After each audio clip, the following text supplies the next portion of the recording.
Growing up, up until I was 7, my parents were married, and the only memories I have of my parents being together was a lot of fighting and hitting, lots of tears and just abuse. And when I was 7 years old, my parents got divorced. Every summer, per the divorce agreement, I would have to visit my dad for the whole summer. My dad was always really hard on me, and he always made me feel like I had to live up to his standard of beauty. I started going through womanhood very young, and I felt already super pressured to look a certain way, and then my body's changing. So when I was 10 years old is when I developed body dysmorphic disorder. Fast forward 2 summers, I was watching a Lifetime movie, and it was about 2 ballerinas. In a way, I did look up to these 2 girls in the movie. One of them was massively skinny, and the other one, she wanted to know how she got so thin. She could eat whatever she wants. And so the girl took her to the bathroom and showed her, this is how I stay skinny, and she threw up. She made herself throw up. So we were eating dinner, and I just went to the bathroom and I threw up. The only feeling that I can describe how it was is euphoric, almost like a high. When I was 16 years old, it had gotten so bad I would do it 5 or 6 times a day, and it wasn't even stuff that I was binging. It was just anything that I ate. And I remember just sitting in service thinking, this isn't right. What I'm doing to myself is really wrong. I just asked God, I said, God, please help me to get through this, and just help me stop torturing my body. And one day I just stopped, and I told myself that I would get into a healthy lifestyle. My healthiness then led into my anorexia. I would never eat. I looked at food with disgust. I would run for 3 or 4 hours a day, literally until I would almost pass out. In September of 2011, my whole world, in my perspective, came crashing down because my aunt had committed suicide. And she was someone that I was very close to, and someone that I had really looked up to and admired. And with her death and the news of it came some of her dark secrets, and I came to find out that she also had bulimia, and the fact that she took her life because she didn't feel like she was good enough, it really hit home to me. And after that occurred, I just didn't care about anything anymore. I had a hatred for beauty, because in my eyes, that's basically what took my aunt's life. She didn't feel beautiful. For about 2 years, I wasn't myself. I would go to school in sweatpants and no makeup and never wash my hair. I didn't care about that side of me anymore. On December 10th, I was sitting in my room, and I have a box full of cards that I've ever gotten in my life, from birthdays, Christmas, any type of holiday, Easter. And I was going through them, and about 60% of them were from my dad. And I was just looking through them and how he signed them, and there was always, God bless you, always love Dad. And I really thought about that, and I'm like, how can somebody who believes in God be such a horrible person? And I started to feel that hatred I had for my dad once again. And then I just started praying in the Holy Spirit, and God told me, you need to forgive, because once you forgive, your heart will be set free. And I just decided, I was like, I forgive you. And I really came to terms with my father and how he played a role in my life.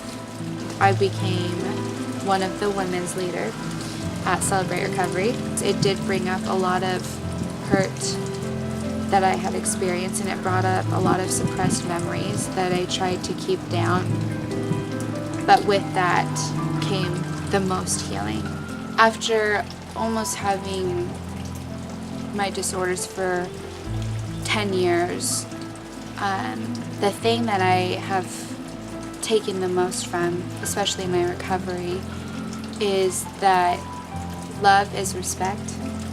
And the Bible specifically tells us, love God, love yourself, and then love others as you love yourself.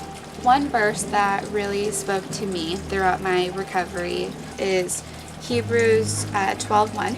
Therefore let us also, seeing we are compassed about with so great a cloud of witnesses, lay aside every weight, and the sin which doth so easily beset us, and let us run with patience the race that is set before us, looking unto Jesus, the author and perfecter of our faith, who for the joy that was set before him endured the cross, despising shame, and hath sat down at the right hand of the throne of God. God has a purpose for everything that he leads us to. If you're uncomfortable, then you're completely where you should be, and you're going to grow from it. And nothing but amazing things will come out of it, and you'll feel so much stronger in the end.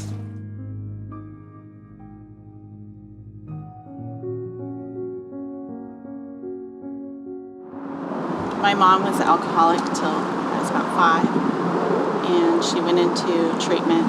So me and my brother went into a foster home.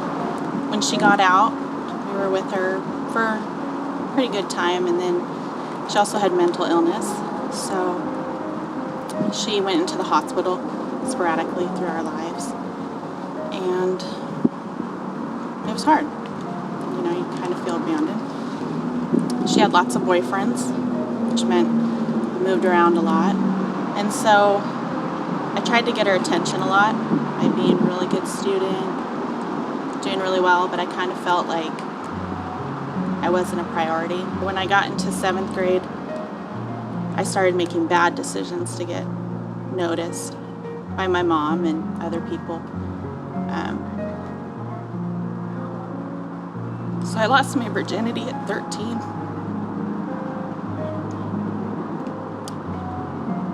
And I didn't really care at that point. I was kind of numb. By 15, I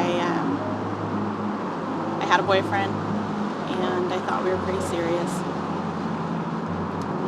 And we were sexually active. And we were kind of getting to that point where you break up. I really wanted him to be a part of my life, but he really didn't. He was a normal teenage guy.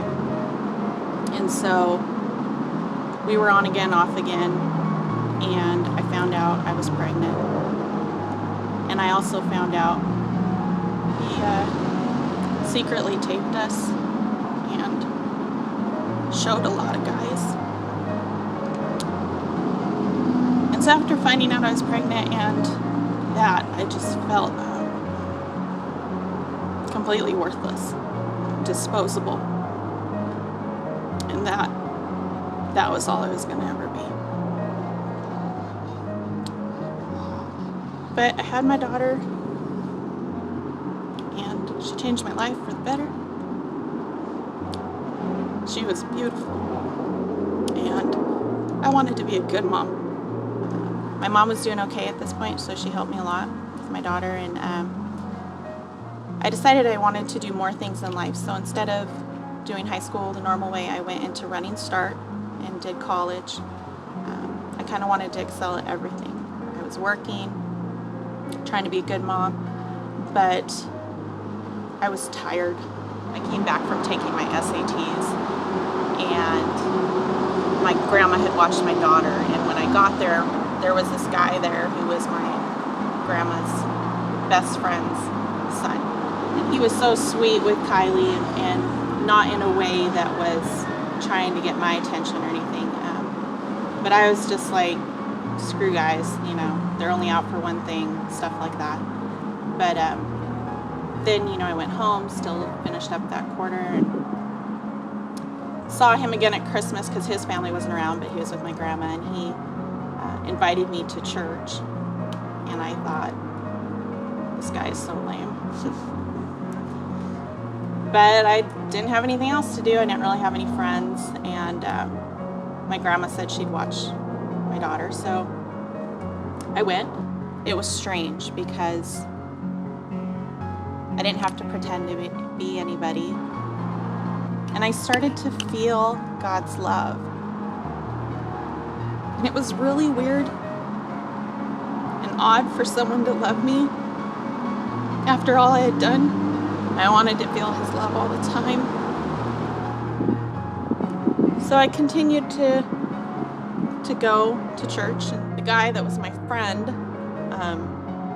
we actually ended up dating. And even though men are not the answer to anything, I think God used him as a positive male in my life. And he treated me well, and we were friends, and I developed a love for him. So we continued to grow in a healthy relationship, and Kylie and him really formed a bond, and we ended up getting married. We've been married for 16 years, and I feel like I finally am the woman I knew I could be. God loves me, and we're still a work in progress. He's never let go of me. He's never abandoned me, and I'm wanted by him. I'm able to look back and realize that I was in his care the whole time, but he took what I made my life and made beauty out of my ashes.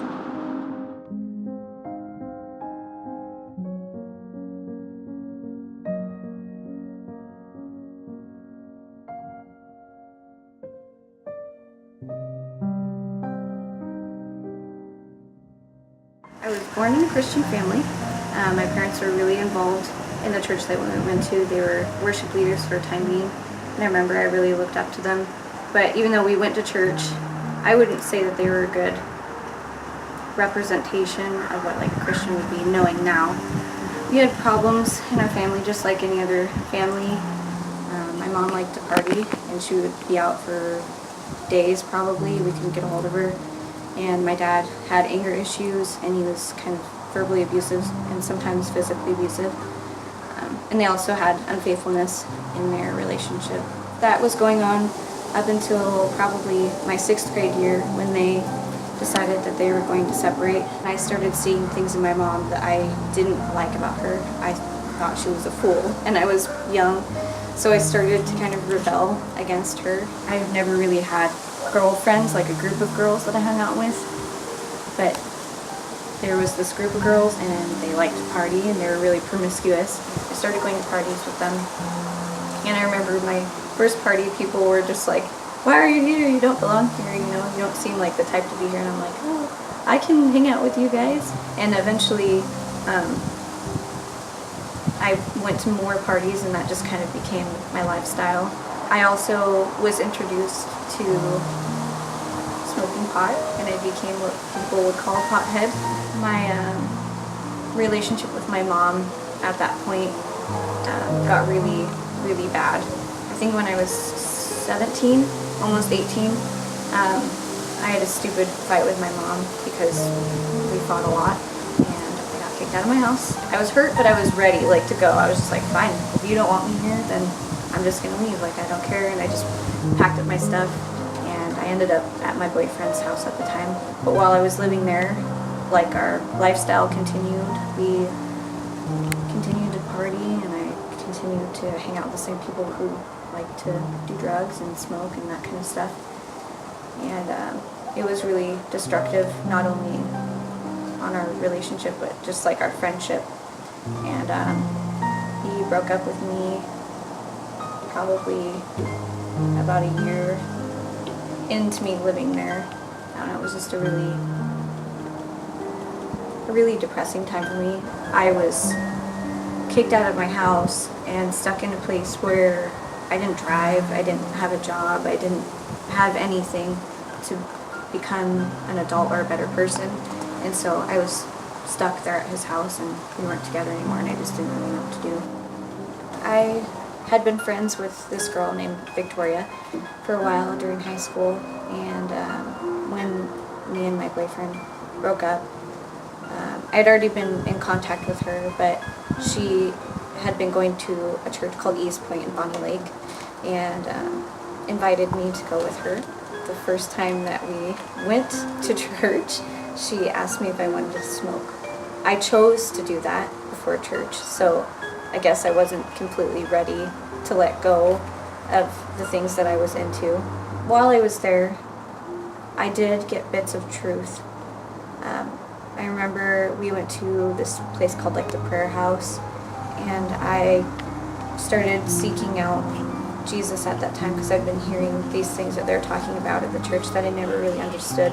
I kind of fell out of that church, and I went back to my old ways. I started dating a guy that I had known from like junior high through high school.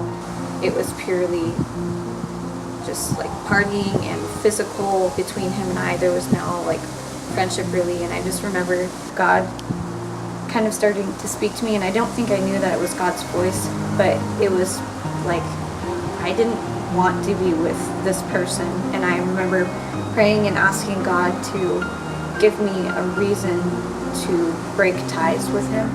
I was in my room and I was looking at his phone, and I think he got like a message, and I clicked on it, and it like opened up this chance for me to like look and see what was going on in his phone, and obviously it was not good, but I did that, and I looked at the message that was right below that, and it was to a girl that he was saying that he knew that we were together, but he wanted to be with her. And I found out about that, and I was really angry, but at the same time I knew that was an answer from God, that he was like giving me a reason, a really good reason to just be like, bye, like I don't need you in my life. After I called him, I felt like I was hearing God speaking to me again. And when we have storms in our life, the most powerful thing that we can do is to praise God in that storm. And I didn't really know who Jesus was. I didn't have a relationship with him or really anything other than knowing that like God existed. And I just remember being in my room, I turned on what little worship music I did have on my iPod, and I just praised God in that storm. Through everything, I realized that we can't place such a high standard on people when the only person that we should really be looking to for that, for our strength and for guidance, would be God.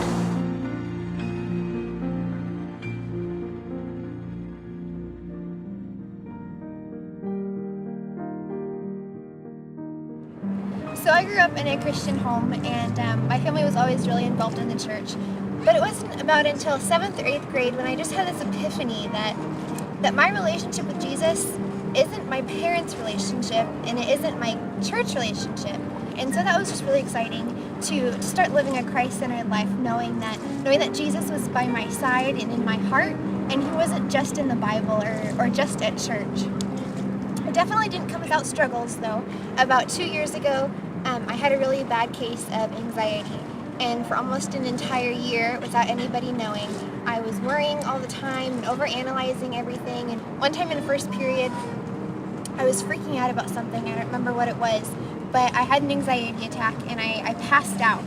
And I got up, and I was thinking, I really have to tell somebody about this. This isn't normal, and I didn't. And I just started to think, if this was how it's going to be for the rest of my life, if I was going to have to deal with this worrying all this time and passing out and panic attacks, then why waste my time with Jesus? Why waste my time being a part of something that's not going to help? It came to a point almost where I didn't know who I was anymore. Like I couldn't pinpoint who I was, and I couldn't define myself. so after passing out so many times and being in that, I just broke down one night and thinking, you know, I didn't want this anymore. Just in the middle of the night, weeping and on my knees, you know, saying, Lord, who am I because of this? Because of my circumstance, who am I now?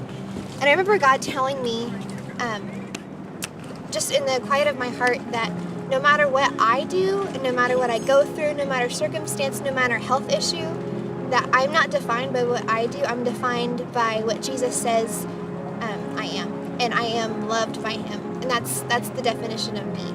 I told one of my youth leaders, and we prayed about it, and after a couple weeks, I was healed from my anxiety. Not completely. I still get anxious from time to time, but I was healed from that constant worrying. As a teenage girl, we go through so many things that we think we're going through alone. And there are so many things that we're not sure of, and so many situations that we're just not sure of, and we just try to deal with it ourselves. Seek help and seek prayer from people constantly, because you never know when you're really going to need it. I feel like my testimony is something that constantly builds, and with each new story, you gain a new perspective. And what would life be without new stories and new adventures? Whether those adventures are bad or good, they still give you new thoughts and new ideas on how to love your life. So that's really important.